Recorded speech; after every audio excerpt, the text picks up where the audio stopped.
నమస్కారం SDV news కి స్వాగతం. నేను స్వప్న. ముందుగా హెడ్లైన్స్ చూద్దాం. రేపటి నుంచి 3 రోజుల పాటు పల్స్ పోలియో చుక్కల కార్యక్రమం అవగాహన ర్యాలీని ప్రారంభించిన కలెక్టర్ ఢిల్లీరావు 5 ఏళ్లలోపు పిల్లలందరికీ పోలియో చుక్కలు వేయించాలని సూచన. తమ సమస్యలు పరిష్కరించాలని డిమాండ్ చేస్తూ ఆందోళన బాట పట్టిన bank employees federation of India జాతీయ స్థాయిలో జాతీయ గ్రామీణ బ్యాంక్ ఆఫ్ ఇండియాను ఏర్పాటు చేయాలని డిమాండ్. ఈ నెల 10న చివరి సిద్ధం సభను విజయవంతం చేసేందుకు కృషి చేస్తున్నామన్న ఎంపీ విజయసాయిరెడ్డి. 27వ డివిజన్లో గడప గడపకు మన ప్రభుత్వం కార్యక్రమంలో పాల్గొన్న ఎమ్మెల్యే వెల్లంపల్లి శ్రీనివాస్ వైసీపీ ప్రభుత్వ హయాంలోనే సెంట్రల్ నియోజకవర్గం అభివృద్ధి జరిగిందని స్పష్టీకరణ.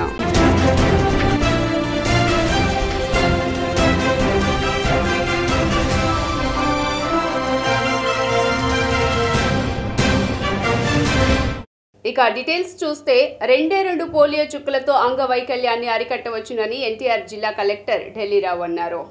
ఈ నెల 3, 4, 5 తేదీల్లో 3 రోజుల పాటు నిర్వహించనున్న పల్స్ పోలియో చుక్కల కార్యక్రమం సందర్భంగా ప్రజలను చైతన్యవంతులను చేసేందుకు జిల్లా వైద్య ఆరోగ్య శాఖ ఆధ్వర్యంలో నిర్వహించిన పల్స్ పోలియో చుక్కలు అవగాహన ర్యాలీని పాత ప్రభుత్వ ఆసుపత్రి నుండి జిల్లా collector Dilli Rao, municipal commissioner Swapnil Dinakar Punkar, mayor రాయన భాగ్యలక్ష్మిలు ప్రారంభించారు. ఈ సందర్భంగా జిల్లా కలెక్టర్ ఢిల్లీరావు మాట్లాడుతూ పోలియో మహమ్మారిని సమూలంగా రూపుమాపేందుకు కేంద్ర రాష్ట ప్రభుత్వాలు గత 20 సంవత్సరాలుగా తీసుకున్న చర్యలు మంచి సత్ఫలితాలు ఇవ్వటం జరిగిందన్నారు. పల్స్ పోలియో ఆదివారం ఎంటైర్ ఇండియాలో జరుపుకుంటున్నాం. దాంట్లో మన ఎన్టీఆర్ జిల్లాలో సుమారుగా ఒక 1000 బూత్స్లో సుమారుగా ఒక 2.5 లక్షల మంది పిల్లలకి టార్గెట్ చేస్తున్నాం.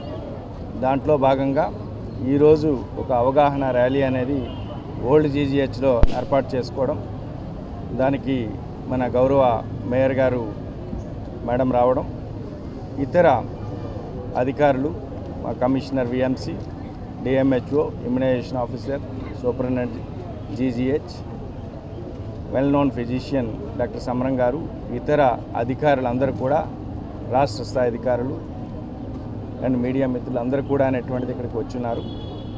సో గత ఆల్మోస్ట్గా మనం ఒక పల్స్ పోలియో కార్యక్రమం ఇది ఎంటైర్ ఇండియా, దీంతోపాటు మన విజయవాడ సిటీలో కూడా మనం స్టార్ట్ చేస్తాం. దీనికోసం ఇక్కడ ఓల్డ్ జీజీహెచ్ క్యాంపస్ నుంచి ఒక ర్యాలీ పెట్టడం జరుగుతుంది.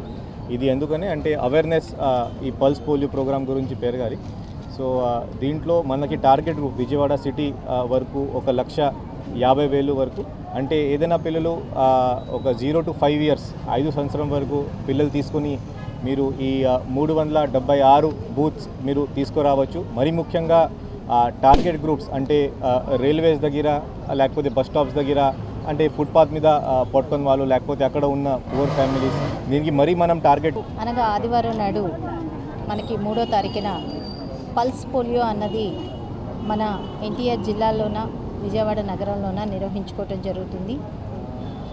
పల్స్ పోలియో తల్లిదండ్రులు నిర్లక్ష్యం ఏమైనా వహిస్తే మాత్రం పిల్లలకు అది శాపంగా మారే అవకాశాలు ఉన్నాయి. కాబట్టి ఈరోజు మన ఓల్డ్ జీజీహెచ్లోన ఈ పల్స్ పోలియో మీద మనం ఒక అవగాహన అన్నది ర్యాలీ అన్నది చేపట్టడం జరిగింది. దీనికి ముఖ్య అతిథిగా మన ఎన్టీఆర్ జిల్లా కలెక్టర్ గారు మన ఢిల్లీరావు గారు, అలాగే మన కమిషనర్ గారు స్వప్నిల్ దినకర్ గారు, అలాగే డిఎంహెచ్ఓ సుహాసిని గారు, సిఎంహెచ్ఓ రత్నావళి గారు, అలాగే మన డాక్టర్ గారు సమరం గారు, అలాగే మన హెల్త్ డిపార్ట్మెంట్ అధికారులు, మన జీజీహెచ్ సూపరింటెండెంట్ గారు అందరూ ఈరోజు ఈ కార్యక్రమం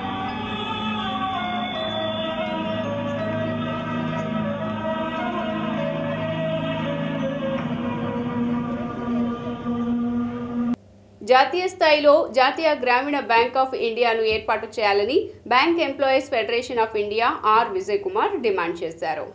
తమ సమస్యల పరిష్కారం కోరుతూ గాంధీనగర్లోని ధర్నా చౌక్లో bank employees federation of India ఆధ్వర్యంలో నిరసన కార్యక్రమాన్ని నిర్వహించారు. ఈ సందర్భంగా bank employees federation of India R Vijay Kumar మాట్లాడుతూ ప్రభుత్వ రంగ బ్యాంకు ప్రైవేటీకరణకు స్వస్తి చెప్పాలని, జాతీయ బ్యాంకులలో ప్రజాధనం లూటీని అరికట్టాలన్నారు. జాతీయ స్థాయిలో జాతీయ గ్రామీణ బ్యాంక్ ఆఫ్ ఇండియాను ఏర్పాటు చేయాలని కోరారు. తక్షణమే బ్యాంకులలో రిక్రూట్మెంట్ జరపాలని రాష్ట్ర ప్రభుత్వాన్ని డిమాండ్ చేశారు.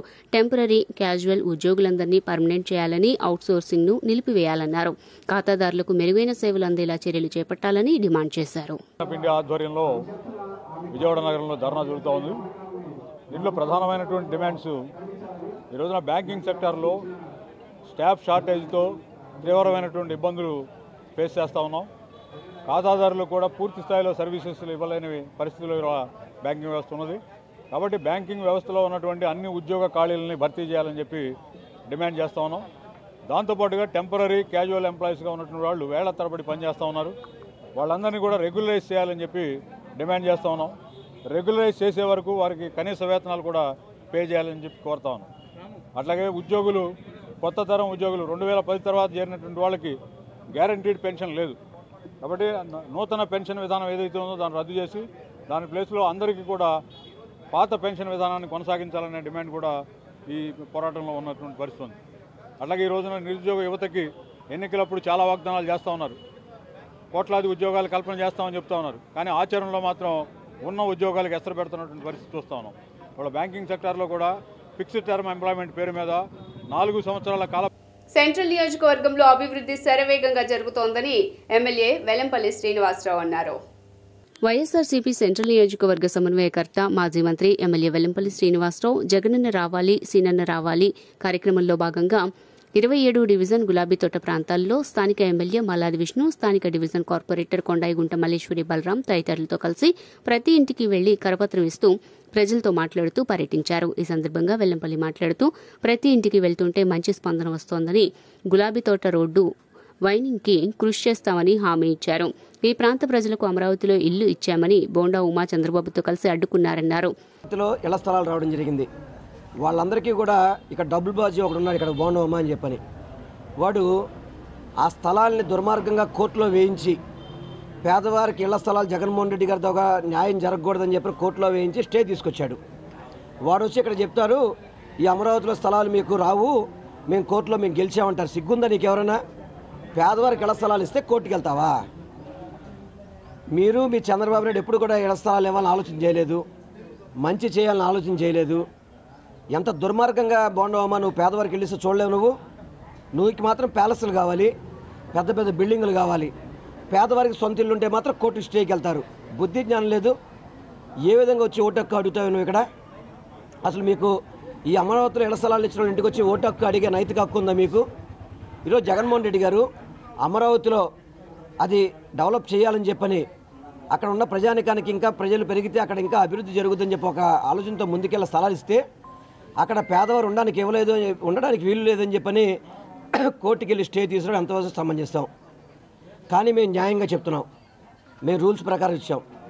ఏదైతే సిఆర్డీఏ నామ్స్నే ఆ నామ్స్ ప్రకారం వాళ్ళకి ఇచ్చాం. తప్పకుండా మేము గెలిచి తీరుతాం.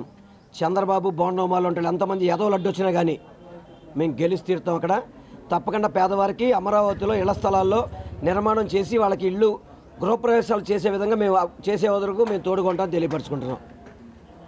అది కాకుండా నిన్న చిన్న పార్టీ మీటింగ్ పెట్టాడు, ఏదో జనసేన టీడీపీ కార్యకర్తల సమావేశం అని చెప్పని. కనీసం పట్టమని చూస్తే 10 మంది లేరు. అది కూడా దాని కెపాసిటీనే 200-300 కూర్చున్న హాలు ఇవ్వడం అనేది ఒక గొప్ప, ఒక పేదవారికి కూడా ఒక అమరావతిలో ఉండాలనే లక్ష్యంతో జగనన్న ఇళ్ల పట్టాలు ఇస్తే సిగ్గు లేకుండా వీళ్ళు కోర్టులో వేసి మళ్ళీ ఇక్కడికి వచ్చి కోర్టులో మేము గెలిచామని మాటలు చెప్తున్నారు. అసలు మీ కోర్టులో వేసి ఆపాల్సిన అవసరం ఏంటి? అంటే ఒక పేదవాడు అంటే ఇప్పుడు రాజధానిలో ఉండకూడదా? మీరందరూ ఆలోచించాలి ఈ విషయాలన్నీ. అంటే టీడీపీ చేసే అరాచకాలు, టీడీపీ అసలు ఏం చేస్తుంది? మన శ్రీనన్న, అలాగే రుహుల్లా, ఎమ్మెల్సీ రుహుల్లా గారు, నా తోటి కార్పొరేటర్లు, నా వైఎస్ఆర్సీపీ కుటుంబ సభ్యులతో పాటు అందరూ గడప గడప ప్రోగ్రాము జగనన్న రావాలి, శ్రీనన్న కావాలని నినాదం మీద మేము ప్రతి గడపకే వెళ్తున్నాము. జగనన్న పరిపాలన సరిగ్గా లేకపోతే జనాలు మాకు నీరాజనాలు పట్టరు.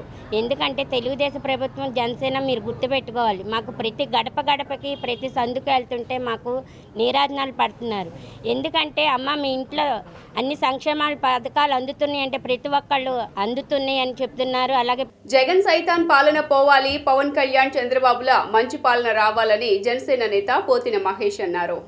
ఇంటింటికి రాబోయే మన జనసేన టీడీపీ ప్రభుత్వం కార్యక్రమంలో భాగంగా 39వ డివిజన్లో డివిజన్ అధ్యక్షులు ఏలూరు సాయి శరత్ డివిజన్ కమిటీ సభ్యుల ఆధ్వర్యంలో జనసేన పార్టీ పశ్చిమ నియోజకవర్గ in charge Pothina Venkata Mahesh Nagaiah hotel centre నుండి పలు ప్రాంతాల్లో పర్యటించారు. ఈ సందర్భంగా స్థానికంగా సమస్యలను అడిగి తెలుసుకున్నారు. ఈ సందర్భంగా పోతిన మహేష్ మీడియాతో మాట్లాడుతూ ఇంటింటికి రాబోయే జనసేన టీడీపీ ప్రభుత్వ కార్యక్రమంలో భాగంగా ఇంటింటికి వెళ్తూ ఉంటే ప్రజల దగ్గర నుంచి మంచి స్పందన లభిస్తోందన్నారు.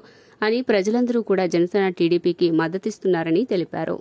పోవాలి, రాక్షస పాలన పోవాలి, మంచి పాలన రావాలి అంటే ఖచ్చితంగా జనసేన టీడీపీ పవన్ కళ్యాణ్ గారికి చంద్రబాబు నాయుడు గారిని ఆశీర్వదిస్తామని, జగన్ లాంటి సైతాన్ని ఈ రాష్ట్రం నుంచి పారదోలుతామని ప్రజలు స్వచ్ఛందంగా హామీ ఇస్తా ఉన్నారు. అంటే ఏ స్థాయిలో ప్రజలు ఇసిగిపోయారు, ఈ ప్రభుత్వం చేసే దుర్మార్గాలు ఎంత మితిమీరిపోయాయో ఒక్కసారి మనందరం కూడా అర్థం చేసుకోవచ్చు. మొదటి నుంచి చూస్తుంటే ఇక్కడ డ్రైనేజ్ వ్యవస్థ చాలా ఇబ్బందిగా ఉందని, మురుగు పారట్లేదని, పన్నులు మాత్రం పిండి వసూలు చేస్తున్నారు కానీ ఇక్కడ కనీసం దోమల మందు కూడా జల్లట్లేదనేటువంటి ఆవేదన ప్రజలు వ్యక్తం చేస్తున్నారు. ఈ దుర్మార్గ పాలనలో పోవాలంటే ఖచ్చితంగా పవన్ కళ్యాణ్ గారు చంద్రబాబు రావాలని చెబుతూ మమ్మల్ని ప్రోత్సహిస్తున్నందుకు వారికి నా ధన్యవాదాలు తెలియజేస్తా. టీడీపీ జనసేనలు కేవలం పొత్తుల కోసమే పాకులాడుతున్నాయని వైసీపీ పశ్చిమ ఇన్ఛార్జ్ షేక్ ఆసిఫ్ అన్నారు. పశ్చిమ నియోజకవర్గం 43వ డివిజన్ కార్పొరేటర్ బాపతి కోటిరెడ్డి ఆధ్వర్యంలో పాత హెచ్బీ కాలనీ ఎల్ఐసి బిల్డింగ్ నుండి గడప గడపకు మన ప్రభుత్వం కార్యక్రమం జరిగింది. ఈ కార్యక్రమంలో నగర మేయర్ రాయన భాగ్యలక్ష్మితో పాటు వైసీపీ ఇన్ఛార్జ్ షేక్ ఆసిఫ్ ప్రతి గడపకు తిరుగుతూ స్థానికుల నుండి సమస్యలను అడిగి తెలుసుకోవడంతో పాటు ప్రభుత్వం నుండి అందుతున్న సంక్షేమ లబ్ధిని వివరించారు. ఈ సందర్భంగా ఆయన మాట్లాడుతూ ఈ డివిజన్లో అన్ని ప్రాంతాల్లో పర్యటించామని, పలు అభివృద్ది పనులు చేశామని, స్థానిక కార్పొరేటర్ చొరవతో స్థానిక సమస్యలు కూడా పరిష్కరించామని ఆయన తెలియజేశారు. జగనన్న సంక్షేమ పథకాల వలన ప్రజలు బ్రహ్మరథం పడుతున్నారని అన్నారు. ప్రశ్నిస్తా అని చెప్పేసి జనసేన అధినేత పవన్ కళ్యాణ్ ఆయన ఎవరికి ఏమి ప్రశ్నించకపోగా జగనన్న మీద పడి ఆయన జగనన్నకు వస్తున్న ఆదరణ చూసి ఓర్వలేక ఏదేదో కారుకొత్తులకు వస్తున్నాడు. ప్రశ్నించాలనుకుంటే చంద్రబాబు చేసిన అవినీతి మీద ప్రశ్నించాలనుకుంటే వరదలో మునిగిపోయే రాజధాని మీద ప్రశ్నించాలి, ఏదైతే రైతులకి భూములు లాక్కున్నారో అప్పుడు ప్రశ్నించాలి, ప్రత్యేక హోదా అని చెప్పేసి హోదాని నీరు గార్చినప్పుడు ప్రశ్నించాలి. ఇవన్నీ ప్రశ్నించకపోగా ఈరోజు ప్రశ్నిస్తానని చెప్పి వచ్చి ఆయన ఎవరిని ప్రశ్నించే స్థాయిలో లేదు. కేవలం జగనన్నని విమర్శించడానికి ప్యాకేజీలు తీసుకొని ఆయన పబ్బం గడిపేస్తున్నాడు. మరి ఈరోజు కాపు సోదరులకి మోసం చేసి, జన సైనికులను మోసం చేసి 24 సీట్లకు పరిమితమై జగనన్న మేము నిత్యం చేస్తున్న శంకుస్థాపనలు కాదు, మేము శంకుస్థాపనలకి పలకలకి పరిమితం కాకుండా త్వరితగతిన అవి పూర్తి చేసి ఓపెనింగ్లు చేసి కూడా మేము చూపించాం. ఈరోజు విజయవాడ నగరంలో భవానీపురం అని ఈ ఏరియాని చూస్తే మాత్రం మనకి హైదరాబాద్లో జూబ్లీ హిల్స్ ఎలా ఉందో ఆ రకంగా మేము ఈరోజు విజయవాడ భవానీపురాన్ని అంత డెవలప్ చేయడం జరుగుతుంది. హెచ్పీ కాలనీలోన గత 30-40 ఏళ్ల నుంచి ఏనాడు రోడ్డు ఎరగలేదు వాళ్ళు. ఈరోజు పూర్తి స్థాయిలో వాళ్ళకి సీసీ రోడ్లు నిర్మించడం జరుగుతుంది. ఇన్ని రకాల డెవలప్మెంట్లు మేము చేయగలుగుతున్నాము అంటే అది జగనన్న పాలన. జగనన్న పాలనలోన అన్ని రకాల గెలవటానికి మాత్రమే తన ప్రయత్నం చేస్తున్నాడే తప్పితే కానీ తనకి చిరకాల వాంఛగా ఉండిపోయింది అసెంబ్లీలోకి వెళ్ళాలి అన్న కోరికగా ఉంది. ఆ ఒక్క కోరిక కోసమే ఆయన ఈ పార్టీ ఆ చంద్రబాబు నాయుడిని మొయ్యడం కానీ ఆయనకు విజన్ అంటూ లేదు. ఆయన వెనకాతలు తిరుగుతున్న నాయకులకు కానీ కార్యకర్తలకు కానీ నేనే సమాధానం చెప్పాలని భయం కూడా లేదు. అందుబాటులో ఉండి చక్కగా సర్వీస్ చేయడం జరిగింది, చక్కగా సేవ చేయడం జరిగింది. మరి వాలంటీర్ వ్యవస్థ ద్వారా చక్కగా మరి ప్రజలకి టీకాలు ఏం కావాలి, ఆ రోజు మెడిసిన్స్ ఏం కావాలి, ఇల్లులు తిరిగి మరి కష్టకాలంలో మరి సచివాలయ వ్యవస్థ ద్వారా మంచి చక్కటి సర్వీస్ చేయడం జరిగింది. మరి గతంలో ఎప్పుడూ లేని విధంగా చక్కటి సర్వీస్ చేస్తూ ఉన్నారు.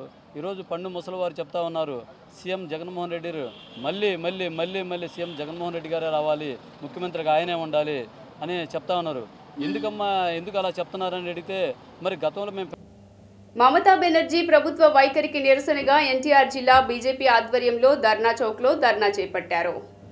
మమతా బెనర్జీ ప్రభుత్వ వైఖరికి నిరసనగా ఎన్టీఆర్ జిల్లా బీజేపీ ఆధ్వర్యంలో విజయవాడ ధర్నా చౌక్లో ధర్నా చేపట్టారు. పశ్చిమ బెంగాల్లోని సందేశ్ ఖలీల్లో మహిళపై జరుగుతున్న ఆకృత్యాలపై వారు పెదవి విరిచారు. ఈ సందర్భంగా ఆ పార్టీ మహిళా మోర్చా మీడియా ఇన్ఛార్జ్ సాధినేని యామిని శర్మ మాట్లాడుతూ సందేశ్ ఖాళీ అనే ప్రాంతంలో అరాచక పాలన జరుగుతోందని ఆందోళన వ్యక్తం చేశారు. మానవ హక్కులు, మహిళా సంఘాలు కళ్లు చెవులు మూసుకున్నారా? ప్రపంచానికి ఈ మరణకాండను ఎందుకు చెప్పటం లేదని నిలదీశారు. మమతా బెనర్జీ ముఖ్య అనుచరుడు షేక్ షాజహాన్ అనే వ్యక్తి సందేశ్ ఖాళీలో వందలాది మంది మహిళలు, గిరిజన మహిళలపై అత్యాచారాలు చేసి భూములు లాక్కున్నారని ఆరోపించారు. గారు గడిచిన 10 సంవత్సరాల్లో మహిళలు ఆర్థికంగా, సామాజికంగా, రాజకీయంగా అన్ని రంగాలను అభివృద్ధి చెందాలి అని చెప్పని 60% పైగా కేంద్ర పథకాలను మహిళలను లబ్ధిదారులు చేస్తున్నారు. లక్పతి దీదీలను చేస్తున్నారు. అలాగే రక్షణ రంగంతో సహా రాష్ట్రపతి వరకు కూడా మహిళలకి ప్రాధాన్యత ఇచ్చారు. 33% రిజర్వేషన్ తెచ్చారు. ఉచిత ఇల్లు, రేషన్, పెన్షన్, గ్యాస్ ఇలాగే ప్రతిదీ మహిళల కోసం చేస్తున్నారు. ముద్రా యోజన చేస్తున్నారు. సుకన్య సమృద్ధి యోజనను అందిస్తున్నారు. కానీ ఇంకొక పక్క మహిళా ముఖ్యమంత్రి ఉన్నటువంటి వెస్ట్ బెంగాల్లో గడిచిన ఒక దశాబ్ద కాలం నుంచి 2 దశాబ్దాల నుంచి కూడా మమతా బెనర్జీ టీఎంసీ ముఖ్య అనుచరుడు ఎవరైతే ఉన్నాడో షేక్ షాజహాన్ అతను వందలాది మంది మహిళల, గిరిజన, ఆదివాసీ, మైనారిటీ మహిళల పైన పదే ఎన్నో సార్లు అత్యాచారాలు చేస్తూ వారి భూములను లాక్కొని కేంద్ర ప్రభుత్వ పథకాల లబ్ధి కూడా ఇవ్వకుండా వారి ఇళ్లలో ఉన్నటువంటి ఎదురు తిరిగితే మగవారిని హత్య చేసి రకరకాలటువంటి ప్రజాస్వామ్య దేశంలో అప్రజాస్వామికంగా అరాచక పాలన జరుగుతుంది. సందేశ్ ఖాళీ అనే ప్రాంతంలో భారతీయ జనతా పార్టీ జాతీయ అధ్యక్షులు నడ్డా గారి ఆధ్వర్యంలో రాష్ట్ర అధ్యక్షురాలు పురంధరేశ్వరి మమతా బెనర్జీ పాలన మీరు చూసినట్టయితే చాలా నిరంకుశ పాలన, మహిళలకి రక్షణ లేదు అని చాలా స్పష్టంగా భారతదేశంలో ప్రతి ఒక్క నాగరికుడికి అర్థమైపోయింది. మహిళల పట్ల మనం ఎంత సున్నితంగా మనం ప్రవర్తించాలనేది మన అందరం కూడా రోజు ఈ పాటించే విషయాల్లో కూడా పెద్ద ఎత్తున నరేంద్ర మోడీ గారు ఏ విధంగా అయితే మహిళా రిజర్వేషన్ బిల్లు 33% తీసుకొచ్చారో, ఏ పథకం చూసినా మహిళల్ని ఉద్దేశించి వారికి సరి సమానమైన హక్కులు కలగజేయాలని చెప్పి నరేంద్ర మోడీ గారు వచ్చిన ఈ 10 ఏళ్ల పాలనలో కూడా ఎంత శ్రమిస్తున్నారనేది కూడా మనందరికీ తెలిసిన విషయమే. ఇటువంటి తరుణంలో పేద ప్రజలకు వైసీపీ ఎప్పుడూ అండగా ఉంటుందని తూర్పు వైసీపీ ఇన్ఛార్జ్ దేవినేని అవినాష్ స్పష్టం చేశారు. విజయవాడ తూర్పు నియోజకవర్గం 14వ డివిజన్ దర్శిపేట సర్కిల్ నందు పలు ఆర్థిక సహాయ కార్యక్రమాలు జరిగాయి. మల్లి యూత్ ఆధ్వర్యంలో ఒక బడ్డీ కొట్టు, వికలాంగులకు ట్రైసైకిల్స్ మరియు ఆర్థిక సహాయంను దేవినేని అవినాష్ చేతుల మీదుగా అందజేశారు.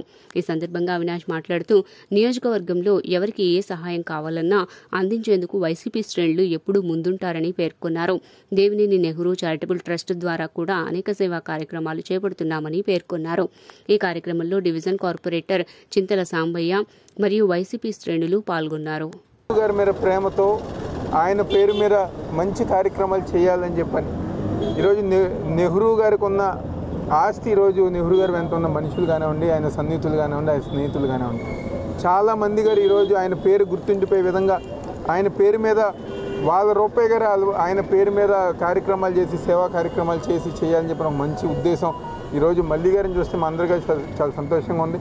గతంలో గారు ఇదే ప్రాంతంలో, ఇదే డివిజన్లో సాంబయ్య గారు నెహ్రూ గారి పేరు మీద ల్యాప్టాప్లు కానివ్వండి, ఆర్థికంగా విద్యార్థులకు ఆర్థిక సాయం చేస్తాం కానివ్వండి, అధ్యక్షులు వారు దుర్గా చేస్తాం కానివ్వండి, ఈరోజు పెద్దలు సిహెచ్ గారు, శేషగిరిరావు గారు, సాంబయ్య గారు, సుబ్బరాజు వీళ్ళందరూ గారు ఎవరైతే ఆయన సొంత మనుషులు ఉన్నారో ఆయన పేరు నిలబెట్టే విధంగా ఈరోజు సొంత డబ్బులు ఖర్చు పెట్టుకునే విధంగా ఈరోజు పేరు నిలబెట్టుకునే విధంగా ఉన్నారంటే ఆ నాయకుడు ఒక నెహ్రూ గారికి దక్కుతుంది. ఈరోజు ఆయనకే అలాంటి మనుషులు, అలాంటి ఇందులో వచ్చిన గారు నెహ్రూ గారు వెంటే ఉన్న పెద్దలు మల్లి గారు ఒక ఆధ్వర్యంలో ఈరోజు 14 డివిజన్కి సంబంధించిన ఒక్కరికి ఏదైతే ఒక మన బడ్డీ కొట్టు షెడ్ ఉందో దాదాపుగా 45,000 విలువ చేసే ఒక షెడ్ ఇస్తాం కానివ్వండి, ఒకరికి ట్రైసైకిల్ అందజేస్తాం కానివ్వండి, దాదాపుగా 10,000 విలువ చేసే ట్రైసైకిల్ అందజేస్తాం కానివ్వండి, ఇద్దరు పెద్దవాళ్ళకి తల ఒక 10,000, ఇద్దరు పెద్దవాళ్ళకి జీవనోపాధి నిమిత్తం ఆర్థిక సాయం చేస్తాం కానివ్వండి, అదేవిధంగా మరొక 10,000 ఒక యువతకి ఎవరైతే ఆరోగ్యంగా ఇబ్బంది పడుతున్నారో వాళ్ళకి వీల్ చైర్ అందిస్తాం కానివ్వండి, దాదాపుగా ఈరోజు 150,000 రూపాయలు విలువ చేసే ఆర్థిక సాయం కానివ్వండి, జీవనోపాధికి సంబంధించి ఈరోజు మల్లి గారు ఇష్టం, చాలా సంతోషం. ఈ గారి సేవా స్ఫూర్తితో ఆయనతో నడిచిన అనుభవంతో ఆయన కమిట్మెంట్ గల మనిషి, ఎవరికైనా మాట ఇచ్చాడంటే మాట తప్పడు. ఆయన ఒకటే చెప్పేవాళ్ళు, నా ఊపిరినంత వరకు నాకు కార్యకర్తలే బలం, నా శ్వాస నా ఊపిరి కార్యకర్తలే అని చెప్పేవాళ్ళు. 40 సంవత్సరాలు ఆయన రాజకీయం చేశారంటే ఏ పదవిని ఆశించి ఆయన రాజకీయం చేయలేదు. మన కష్టాన్ని బట్టి, మన నడిచే నడకను బట్టి మనకి పదవులు రావాలి తప్ప పదవుల కోసం మనం వెంటాడకూడదు. ఏపీలో జై భారత్ నేషన్ పార్టీ ఆధ్వర్యంలో కొత్త రాజకీయ కూటమి ఏర్పడింది. ఏపీ యునైటెడ్ ఫ్రంట్గా దీనికి నామకరణం చేశారు.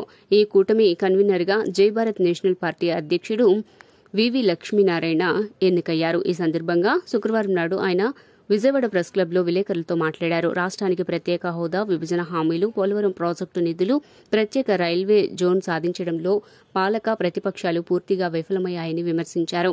రాష్ట్ర ప్రయోజనాల కోసం రానున్న ఎన్నికల్లో ఉద్యమాల్ని ఉధృతం చేస్తామని వెల్లడించారు. అతి ముఖ్యమైన ప్రమాదం ఏంటంటే చాలామంది టెర్రరిజం అనుకుంటారు, చాలామంది గ్లోబల్ వార్మింగ్ అనుకుంటారు, లేకుంటే ఎనర్జీ క్రైసిస్ అనుకుంటారు. కానీ ఒక దేశానికి కానీ ఒక రాష్ట్రానికి కానీ అతి ముఖ్య ప్రమాదం ఏంటంటే విచ్చలవిడిగా ప్రభుత్వం డబ్బు ఖర్చు చేయడం. అది చాలా ప్రమాదకరమైనది రాష్ట్రాలకు కానీ దేశాలకు కానీ. కాబట్టి ఇటువంటి పరిస్థితులలో మరి ఏం చేయాలి అన్నది మేమందరం కూడా కలిసి ఆలోచించిన తర్వాత అందరం కలిసి ఒక యునైటెడ్గా మనం వెళదాము అన్నది ఒక చిన్న ఆలోచన వచ్చింది. ఒక వారం రోజుల ముందు కలిసాము, అనేక విషయాలు చర్చించుకోవడం జరిగింది. ఆ తర్వాత అందరం కలిసి వెళితే ఎలా ఉంటుంది అన్నది ఒకటి. సో ఆ విధంగా ఈరోజు 6 పార్టీల వారు ఇక్కడికి వచ్చారు. 7వ పార్టీ కూడా ఈ గ్రూప్లో చేరడానికి వాళ్ళ సంసిద్ధతను వ్యక్తం చేశారు. అందువల్ల ఇందులో ముఖ్యంగా 7 పార్టీల గురించి నేను చెప్తాను. మొదటిది లిబరేషన్ కాంగ్రెస్ పార్టీ, దాని వ్యవస్థాపకులు శ్రీ విజయ్ కుమార్ గారు ఇక్కడ ఉన్నారు. ఆ తర్వాత ఆల్ తెలుగు ప్రజా పార్టీ వారు ఐఏఎస్, ఇప్పుడు మొన్ననే మొత్తం రాష్ట్రమంతా తిరిగి రాష్ట్రంలో అధ్యయనం చేసి విశేషమైన అనుభవం ఉన్నవాళ్ళు. 2 కుటుంబాలు ఆధిపత్యం కోసం యుద్ధం చేస్తున్నటువంటి పరిస్థితి మనం చూస్తూ ఉన్నాము. 2 జాతీయ పార్టీలు, 2 రాష్ట్ర పార్టీలు, 4 పార్టీలు 2 కుటుంబాలు నడిపిస్తూ ఉన్నాయి. ఇలాంటి దౌర్భాగ్యమైనటువంటి పరిస్థితి ఈ ఆంధ్రప్రదేశ్కి ఎప్పుడూ కూడా దాపురించిందని మేము అనుకోవడం లేదు. కానీ ఈరోజు ఎన్నికలు సమీపిస్తున్నటువంటి సమయంలో ఎంతోమంది ఇప్పుడున్నటువంటి ఆధిపత్య వర్గాల మధ్య పెత్తనం కోసం జరుగుతున్నటువంటి పోరులో మాకు గతి లేక ఈరోజు ఉన్నటువంటి ఈ పెత్తందారులకి ఓటు వేయాలా అన్న ఆలోచనలో ముఖ్యంగా పేదలు, అధిక జనులుగా ఉన్నటువంటి ఎస్సీ, ఎస్టీ. రాష్ట్రం అభివృద్ధి పథంలో సాగాలంటే చంద్రబాబు పాలన రావాలని మైలవరం ఎమ్మెల్యే వసంత కృష్ణప్రసాద్ అన్నారు. మైలవరం వైఎస్ఆర్సీపీ ఎమ్మెల్యే వసంత కృష్ణప్రసాద్ హైదరాబాద్లో చంద్రబాబు నాయుడు సమక్షంలో తెలుగుదేశం పార్టీలో చేరారు.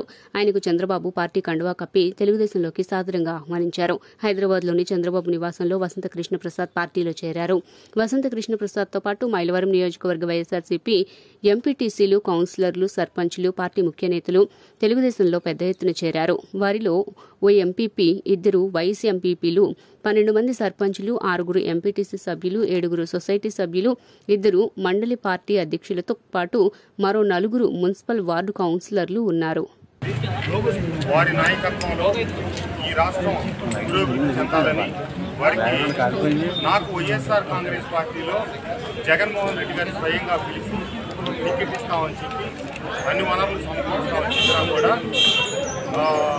రాష్ట్రాన్ని అటు సంక్షేమం ఇటు అభివృద్ధి రెండు కళ్ళుగా ముందుకు తీసుకెళ్లాల్సిన పరిస్థితుల్లో అభివృద్ధి పూర్తిగా నిలిచిపోయినందున అభివృద్ధి ప్రదాత ఇటు ఉమ్మడి ఆంధ్రప్రదేశ్లో ఉన్నప్పుడు కావచ్చు, ఇటు హైదరాబాద్ని కావచ్చు, అటు ఆంధ్రప్రదేశ్ని కావచ్చు, అభివృద్ధి పథంలో ముందుకు సాగాలని, పరిశ్రమలు రావాలని, యువతకి ఉద్యోగ అవకాశాలు పెరగాలని చెప్పి ఇవన్నీ ఉండాలంటే బాబు గారే రావాలనే ఉద్దేశంతో ఈరోజు చంద్రబాబు గారి నాయకత్వంలో, లోకేష్ బాబు గారి నాయకత్వంలో తెలుగుదేశం పార్టీలో చేరడం జరిగింది.